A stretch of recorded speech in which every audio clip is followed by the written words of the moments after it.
નમસ્કાર સૌ પરિવારજનોને હોળી ધૂળેટીની ખૂબ ખૂબ શુભકામનાઓ।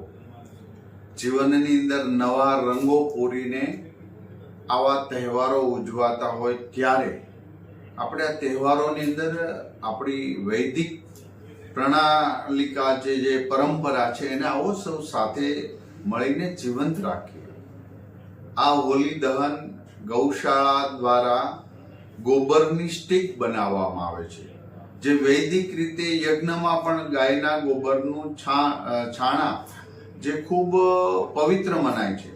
ત્યારે સૌ પરિવારજનોને વિનંતી કરું છું કે ગૌશાળા હોય કે આજુબાજુમાં ક્યાંય ગાયના ગોબરની સ્ટીક દ્વારા હોલિકા દહન થાય તો પર્યાવરણથી લઈને આપણી પરંપરા, આપણી પવિત્રતા અને તહેવારનું મૂળ આપણે સાચવી રાખીશું। આ એક સંસ્કૃતિ છે અને દરેક સંસ્કૃતિમાં આવી બધી મહત્વતા ખૂબ જરૂરી હોય છે અને એને રાખી। બીજી વાત એ કરવા માંગુ છું કે કેમિકલ યુક્ત કલરો કોઈ પણ વાપરે નહીં।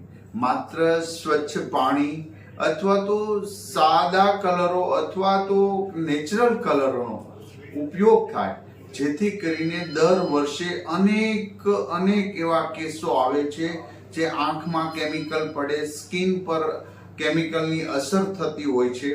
તો આવા તહેવારો આપણે વૈદિક પરંપરાથી ઉજવીએ, જેથી કરીને આપણે આપણી સંસ્કૃતિનું પણ જતન કરી શકીએ, આપણા શરીરનું પણ જતન કરી શકીએ। માટે ખૂબ ડેન્જરસ કલરો, કેમિકલ યુક્ત કલરોનો પણ ઉપયોગ આપણે બંધ કરીએ એવી વિનંતી કરું છું। ફરી વખત સૌ પરિવારજનોને હોળી ધૂળેટીની હૃદયપૂર્વકની શુભકામના પાઠવું છું। અસ્તુ।